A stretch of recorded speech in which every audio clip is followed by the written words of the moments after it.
The fluorescent lights of the supermarket cast their cold glow across the polished floors as Marcus Chen stood near the bakery section, pretending to examine artisan breads while discreetly observing his employees. It was something he did twice a month, visit his own stores incognito, dressed in worn jeans and a faded jacket, to see how his staff truly treated customers when they thought no one important was watching.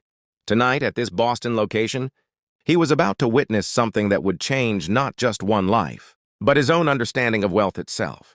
A woman approached the bakery counter, her movements hesitant, almost apologetic. She couldn't have been more than 35, but her eyes carried the exhaustion of someone who'd aged decades in spirit. Her coat was clean but threadbare at the cuffs, and she clutched a small worn purse against her chest like a shield. Behind her, partially hidden by her mother's coat, stood a little girl of about 7 with bright eyes and 2 crooked pigtails, tied with mismatched ribbons. The bakery clerk, a young man named Derek, whom Marcus recognized from personnel files, looked up from his phone with barely concealed irritation. "Yeah, what do you need?" The woman's voice was so soft Marcus had to strain to hear it. I was wondering if you have any expired cakes. For my daughter's birthday?" Her cheeks flushed crimson as she spoke, and she couldn't meet Derek's eyes. "It's tomorrow, and I thought, maybe something you're throwing away anyway?" The little girl tugged at her mother's coat. "Mama, it's okay. I don't need—" "Hush, baby," the woman whispered, stroking her daughter's hair with a tenderness that made Marcus's chest tighten. Derek's expression shifted from irritation to something uglier, contempt, mixed with amusement. He straightened up, crossing his arms. "You want expired cake? For a birthday?" He laughed, a harsh sound that echoed through the bakery section. "Lady, we don't just give stuff away. This isn't a charity. Why don't you come back when you can actually afford to buy something?" Marcus's hand clenched around the baguette he'd been holding, his jaw tightening. He took a step forward but stopped himself. "Wait! Watch!" The woman's shoulders sagged, but she tried again, her voice cracking. "Please, I wouldn't ask if— My daughter, she hasn't had a birthday cake in 3 years, since her father passed. I lost my job last month and we're staying at my sister's. And I just—" Tears spilled down her cheeks, and she quickly wiped them away, glancing down at her daughter with embarrassment. "I just wanted to give her something special. Just this once." The little girl wrapped her arms around her mother's waist. "It's okay, Mama, I don't care about cake. I have you." That simple statement, delivered with such pure, unconditional love, nearly broke Marcus. He'd built an empire, owned 17 supermarket chains across New England, had a penthouse overlooking Boston Harbor, and yet his own daughter had screamed at him last week that all his money couldn't buy the one thing she wanted, his time. When had he last hugged her the way this little girl embraced her mother? Derek scoffed. "Look, I've got real customers to help. We donate expired stuff to shelters at the end of the night. But I can't just hand things out to everyone who comes in with a sob story. Now, are you buying anything or not?" The woman shook her head, defeated, and turned to leave. The little girl looked back at the display case filled with elaborate birthday cakes, princess castles, superhero designs, chocolate towers with fondant decorations, her eyes lingering for just a moment, before she squeezed her mother's hand and walked away. Marcus set down the baguette and moved with purpose. His hands were shaking, not with anger, though that was there too, but with something deeper. Recognition, perhaps, of his own failures as a father, as a human being, of how disconnected he'd become from the struggles of ordinary people, of how his wealth had insulated him from the raw, desperate love he'd just witnessed. He caught up with them near the produce section. "Excuse me?" The woman turned, startled, wiping at her eyes again. "Yes?" Marcus smiled gently. "I couldn't help but overhear. Your daughter's birthday is tomorrow?" Suspicion and hope warred in her expression. Yes, but we're fine. We don't need—" "My name is Marcus," he interrupted softly, crouching down to the little girl's level. "And what's your name, sweetheart?" The girl glanced at her mother, who nodded permission. "Lily. Lily, that's a beautiful name. And how old will you be tomorrow?" She held up 7 fingers, then added shyly, "But Mama's right. We don't need anything. I have my mama and my stuffed rabbit, and that's enough." Marcus felt his throat constrict. When was the last time his daughter had said anything was enough? When was the last time he'd felt grateful for what he had instead of constantly chasing more? He stood and addressed Lily's mother.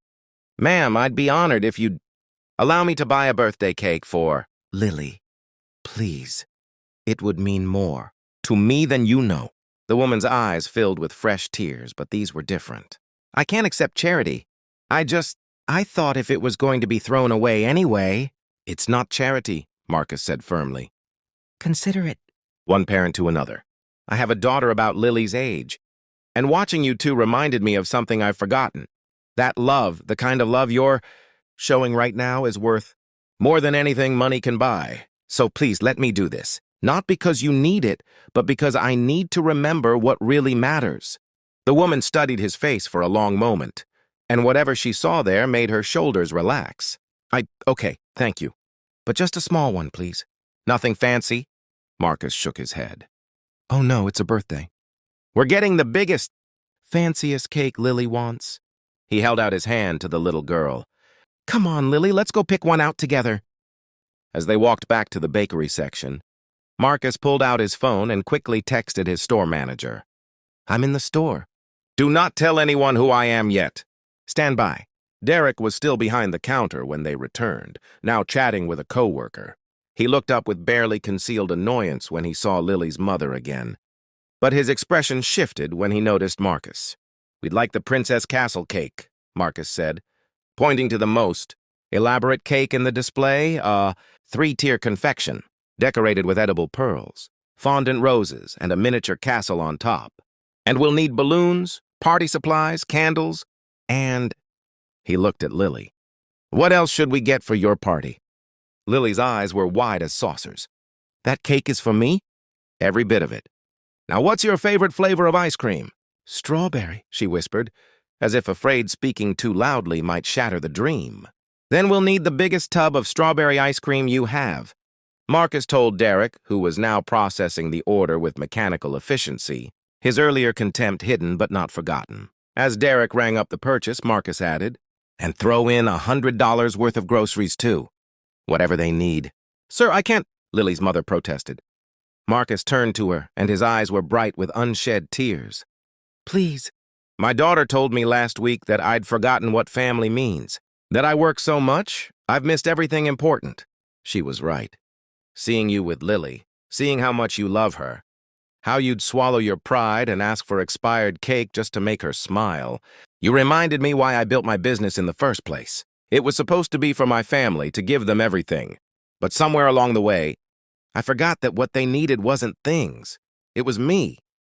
He pulled out his credit card, but before Derek could process it, Marcus's phone buzzed. His store manager had arrived.